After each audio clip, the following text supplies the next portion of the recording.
सरकार किसी भी कीमत पे अपने आप को संविधान से बड़ा ना समझे कि हम केंद्र की सरकार को घुटने टिकवा के रहेंगे। कोई बातचीत नहीं होगी, अब संघर्ष होगा। अब संघर्ष होगा, कोई रास्ता बचा नहीं है, अब नहीं बचा रास्ता। ये सरकार अगर हमारे अधिकारों को निकालने का काम करेगी तो हम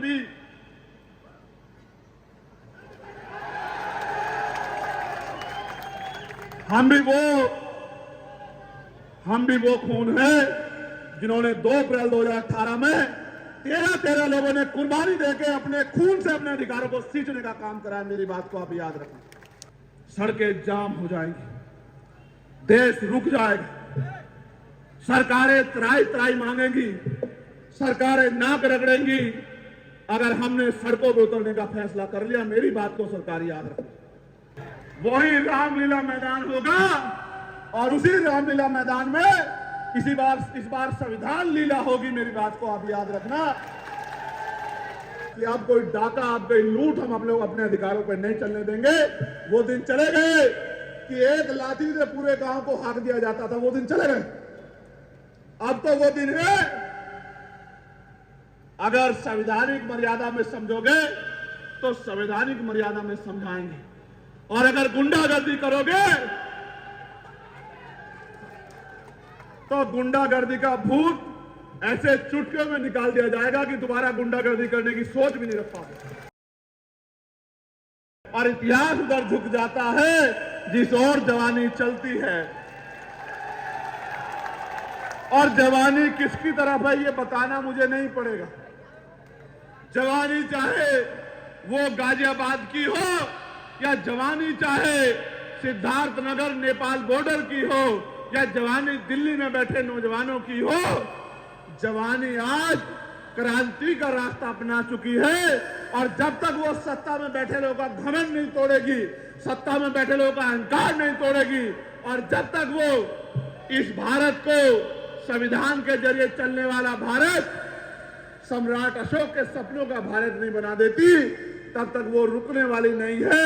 ये एक आंधी है और ये समय के साथ चलती है। जब आंधी चलती है तो छोटी मोटी चीजें उसका मुकाबला नहीं कर पाती हैं। आप याद रखो मेरी बात को, आपने समय समय पे देश के संविधान की रक्षा की है, गरीबों को मिलने वाले आरक्षण की रक्षा की है, समय समय पे देश के लोकतंत्र की रक्षा की है। लेकिन सबकी रक्षा करने वाले मेरे बहुजन समाज के लोगों, अब अपनी रक्षा के बारे में भी सोचो। ये सही है कि बाबा साहब अम्बेडकर ने कहा था कि हम प्रथम और अंत्य भारतीय हैं, लेकिन भारतीय होने का गौरव तो हमारे दिल में है और हमें इस बात का गर्व भी है। लेकिन जब तक भारत में गरीबों, किसानों, मजदूरों, नौजवानों, महिलाओं को सम्मान का जीवन नहीं मिलेगा, तब तक फिर भारत के गौरव के साथ बातों बातों में नारे लगा के खड़े रहना कोई अच्छी बात नहीं है। ये आपके हाथ में है कि आपका भविष्य कैसा होगा, ये आपके हाथ में है कि आपको रोजगार मिलेगा नहीं मिलेगा, ये आपके हाथ में है कि बहन बेटियों पे होने वाला जुल्म बंद होगा नहीं होगा, ये आपके हाथ में। मेरी बहन यहाँ खड़ी है, मैंने उनको संघर्ष करते देखा। मैं उनको याद दिलाना चाहता हूँ कि जब वो लोग संघर्ष कर रहे थे, उनकी टीम रात रात भर जाग के गरीबों के बच्चों के लिए स्कूलों में कम फीस में व्यवस्था हो जाए इसके लिए संघर्ष कर रहे थे। तो मैं दिल्ली में खड़े होके उनकी मांग को मजबूत कर रहा था कि भाई ये समझो कि शिक्षा हथियार है, इस हथियार को अगर आपने बाजारीकरण कर दिया, बाजार की भेंट चढ़ा दिया, तो गरीब का बच्चा अच्छी शिक्षा प्राप्त नहीं कर पाएगा। और जब गरीब का बच्चा अच्छी शिक्षा प्राप्त नहीं कर पाएगा तो 200-400 रुपए की मजदूरी करके या 5-7-8 हजार रुपए की नौकरी करके वो अपने घरों के हालात नहीं बदल सकता है। वो अपने टूटे हुए घर को पाई बचा के भी 10 साल में भी पक्का नहीं कर सकता है। वो कभी अपनी माँ को हवाई जहाज का सफर नहीं करा सकता है, वो कभी अपनी बहन को एसी वाली ट्रेन में नहीं घुमा सकता है। प्रधानमंत्री जी तो दिल्ली में बैठकर नारे देते हैं कि चप्पल वाला हवाई जहाज का सफर करेगा। मैं आपको सच बताता हूं कि चप्पल वाले को 2 टाइम अच्छी रोटी भी मिल जाए सम्मान की, ये भी अब उत्तर प्रदेश में और देश में मुश्किल हो चुका है। इसलिए मैंने मांग उठाई थी कि अगर बदलाव चाहते हो तो फिर करो, कि राष्ट्रपति हो, प्रधानमंत्री हो, विधायक हो, मंत्री हो, मुख्यमंत्री हो, राज्यपाल हो, या कोई भी ऐसा व्यक्ति जिसको सरकारी शिक्षा मिली है, सुरक्षा मिली है, सुविधा मिली है, या उसको आर्थिक मदद होती है, चाहे वो क्लास 1 का अधिकारी हो या क्लास 4 का अधिकारी हो, चाहे वो डीएम एसएसपी हो या एसडीएम एडीएम हो या दरोगा सीओ हो या कोई और अधिकारी हो, सबके बच्चों को सरकारी स्कूलों में पढ़ाने की इजाजत देनी चाहिए और कानून बना देना चाहिए कि सरकारी अधिकारी, कर्मचारी, नेताओं के बच्चे सरकारी स्कूल में पढ़ेंगे। आप देखो, महसूस करके, अपने दिल पे हाथ रख के महसूस करो, एक ही क्लास में मुख्यमंत्री का बेटा बैठा होगा, उसकी बराबर वाली टेबल पे मजदूर का बेटा बैठा होगा, उसके बराबर वाली टेबल पे एसडीएम का बेटा बैठा होगा, उससे बराबर वाली टेबल पे कुर्सी पे डीएम का बेटा बैठा होगा, उससे बराबर वाली कुर्सी पे एसएसपी का बेटा बैठा होगा, और उसके बराबर वाली कुर्सी पे टिगर नागर भाई मेरे जैसे किसान का बेटा बैठा होगा, मजदूर का बेटा बैठा होगा।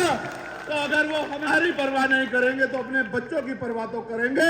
ये जो बड़े बड़े प्राइवेट सेक्टर के स्कूल बना के खड़े कर दिए, गरीब लोग इसके सामने से तो गुजर सकते हैं, लेकिन खुद को और अपने बच्चों को इन स्कूलों में अंदर नहीं पहुंचा सकते, उनकी क्लास तक अपने बच्चों को नहीं बिठा सकते।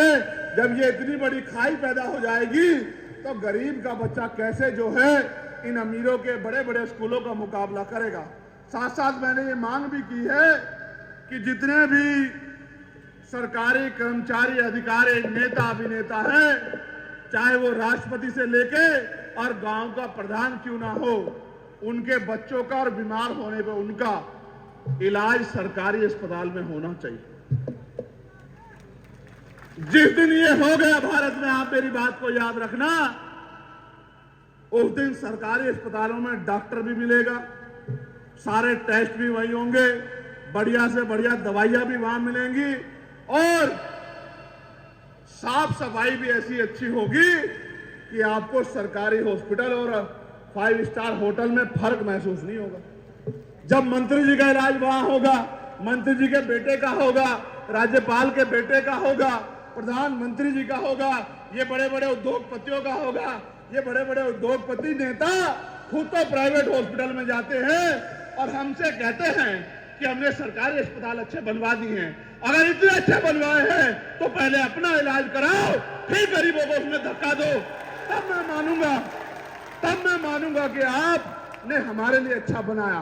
मैं आपको कहता हूं, आज देश भ्रष्टाचार की भेंट चढ़ रहा है और पूरे देश में कमजोरों, किसानों, गरीबों की निगाह आपकी तरफ।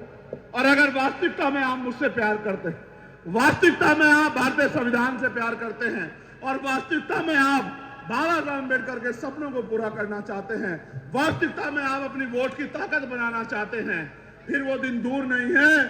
अगले 3 से 4 महीने में उपचुनाव उत्तर प्रदेश की 10 सीटों पे होंगे। टोटल सीटें तो 403 हैं, लेकिन चुनाव 10 सीटों पे उपचुनाव होंगे और पूरे प्रदेश की निगाह इन 10 सीटों पे होगी। जहां कुछ लोग चंद्रशेखर आजाद को हराने के लिए लड़ेंगे, वहीं आजाद समाज पार्टी उत्तर प्रदेश में नया विकल्प बनाने के लिए लड़ेगी चुनाव। और विकल्प भी ऐसा जो विकल्प एसी के कमरे में पड़ के नहीं, सड़कों पे गरीबों के बीच में खड़ा होकर उनकी लड़ाई लड़ने का काम करेगा। ऐसे नेताओं का निर्माण होगा जिनके लिए अपना हित बाद में होगा और समाज हित, क्षेत्र हित, प्रदेश हित पहले होगा। जब ऐसी विचारधारा के लोग आगे बढ़ेंगे तभी प्रदेश में परिवर्तन होगा। आप अपने दिल पे हाथ रख के बताओ, रात को 11 बजे अगर आपकी बेटी घर से निकल के बाजार की किसी दुकान पे जाओ तो क्या आपका दिल उत्तर प्रदेश में आज धक धक करता है, नहीं करता है? बताओ। क्या आपको भय लगता है, नहीं लगता है? बताओ। तो सब कुछ होते हुए भी अगर बहन बेटियां उत्तर प्रदेश में सुरक्षित नहीं है तो मैं मुख्यमंत्री जी से कहना चाहता हूं कि आपको कोई अधिकार नहीं है कुर्सी पे बैठने का। अगर आप में जरा सी भी नैतिकता हो तो आपको कुर्सी छोड़ देनी चाहिए, क्योंकि 7 साल के कार्यकाल के बाद भी आप उत्तर प्रदेश की बेटियों को सुरक्षा देने में, सुरक्षित रखने में कामयाब नहीं हो पाए, आपको कोई अधिकार नहीं है कुर्सी पे बैठने का। सिर्फ बड़ी बड़ी बातें वादे करने से काम नहीं चलेगा। जब राजनीतिक शक्ति दूसरे लोगों के पास होगी, जैसे आज भारतीय जनता पार्टी के पास है, तो आपके हाथ ऐसे फैले हुए हैं, और जब राजनीतिक शक्ति आपके पास होगी तो आपका हाथ देने वाला हाथ होगा। आज मेरा पूरा परिवार इस मंच पर एकजुट हुआ है। मेरे दिलों में बड़ी खुशी पैदा हुई है। मुझे ऐसा लगता है कि जो भार मेरे ऊपर है वो भार थोड़ा कम हो जाएगा, क्योंकि मैं इनकी शक्ति को जानता हूं। मैंने इनको संघर्ष करते देखा है, मैंने इनसे बहुत कुछ सीखा है। मेरा दिल ये कहता है कि आज और इसी समय से उत्तर प्रदेश में परिवर्तन का एक चक्र जो है शुरू हो चुका है। और आप देखना कि जब 10 विधानसभा उपचुनाव का रिजल्ट आएगा तो जिस तरह से आपका प्रतिनिधित्व दिल्ली में है, लखनऊ में भी आपका प्रतिनिधित्व होगा। आपकी बात को कहने वाला और ये नीला पट्टा पहन के बहादुर योद्धा की तरह, शेर की तरह दहाड़ने वाला आपका सिपाही विधानसभा में होगा, ऐसा मेरा विश्वास है। मगर ये तभी संभव हो सकता है जब गाजियाबाद के लोग मन बना लें और गाजियाबाद के लोग अपनी जिम्मेदारी को उठा लें और आज से ही वो संकल्प ले लें कि हमें रोज 1 घंटा लोगों को आजाद समाज पार्टी से जोड़ के, उनकी विचारधारा, उनके विजन से जोड़ के और गाजियाबाद से नई शुरुआत करनी। क्योंकि बाहर के लोग मेहनत कर लेंगे अलग बात है, लेकिन जब तक गाजियाबाद का मेरा परिवार, नरेश भाई, विजय भाई, संजीव भाई, बिरजू भाई, तमाम लोग जो हैं, ये मेरे पुराने साथी, जब तक कमर नहीं कसेंगे तब तक लड़ाई आगे नहीं बढ़ेगी। सतपाल जी को मैं देखता हूं, वो सुबह सुबह पार्क में जाते हैं। सतपाल जी को मैं देखता हूं, वो हर आंदोलन में जाते हैं। अगर आप सब लोग सतपाल जी बन जाओ, सीओ साहब पीछे बैठे, अगर आप सब लोग सतपाल जी बन जाओ तो वो दिन दूर नहीं कि ये लड़ाई हम लोग बड़ी आसानी से जीत जाएंगे। जहां तमाम लोग पैसे वाले लोगों को, ताकतवर लोगों को मुकाबला करने के लिए मैदान में उतारेंगे, वहां आपका ये किसान का बेटा यहां के कमजोरों, किसानों, मजलूमों, मजदूरों, मजबूरों, महिलाओं, बेटियों, संघर्षशील लोगों की आवाज बनके इस लड़ाई को मंजिल तक पहुंचाने का काम करेगा।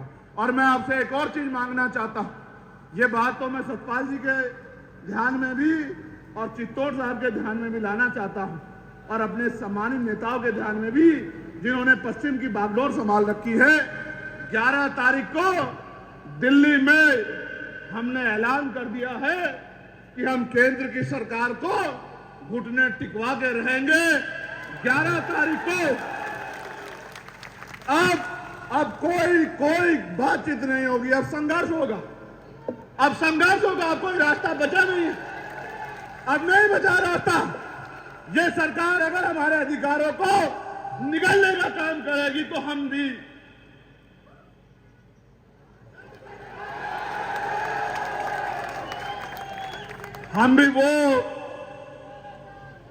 भी वो खून है जिन्होंने 2 अप्रैल 2018 में 13 लोगों ने कुर्बानी देके अपने खून से अपने अधिकारों को सींचने का काम करा है। मेरी बात को आप याद रखें। सरकार किसी भी कीमत पे अपने आप को संविधान से बड़ा ना समझे और पिछले दरवाजे से ये जो अधिकारों को निष्ठा नाबूद करने की जो तैयारी सरकार ने की है, वो हमें दूध पीते बच्चे ना समझे।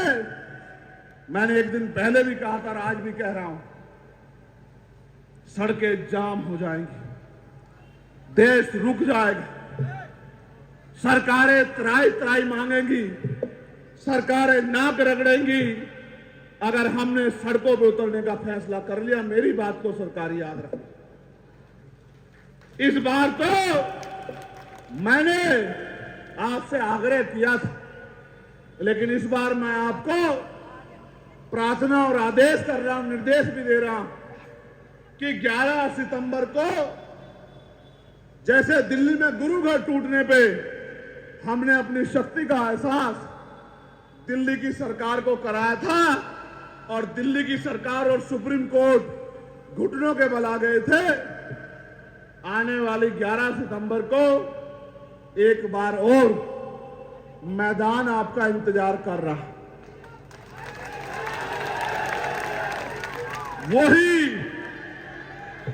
वही रामलीला मैदान होगा और उसी रामलीला मैदान में इस बार संविधान लीला होगी। मेरी बात को आप याद रखना। इसलिए मैं आपसे 2 प्रार्थनाएं कर रहा कि आज से आप सतपाल जी का इंतजार मत करना कि सतपाल जी आपकी बस्ती में आएंगे, सतपाल जी आपको चलने के लिए कहेंगे। आज से आप लोग सब लोग खुद को सतपाल जी मान के अपने अपने बूथ सेक्टर की जिम्मेदारी को उठाना। साथ साथ 10 तारीख की रात से ही और अभी से ही मन पक्का करके अपनी डायरी में लिख लो कि एक दिन हमें अपने अधिकारों को बचाने के लिए दिल्ली चलना है। ये पूरा दिन हमारा दिल्ली में संकल्प के साथ है कि अब कोई डाका, अब कोई लूट हम अपने अधिकारों पर नहीं चलने देंगे। वो दिन चले गए कि एक लाठी से पूरे गांव को हाँक दिया जाता था, वो दिन चले गए। अब तो वो दिन है, अगर संवैधानिक मर्यादा में समझोगे तो संवैधानिक मर्यादा में समझाएंगे, और अगर गुंडागर्दी करोगे तो गुंडागर्दी का भूत ऐसे चुटकियों में निकाल दिया जाएगा कि दोबारा गुंडागर्दी करने की सोच भी नहीं रख पाओगे। इसलिए मैं आपसे अपील करता हूं कि आप मेरी इस प्रार्थना को, मेरे इस आग्रह को, मेरा दर्द और भविष्य की जो चिंता महान पुरुषों के आंदोलन को आगे बढ़ाने की मुझे है, उसको ध्यान में रखते हुए अपनी अपनी जिम्मेदारियों पर जुटे।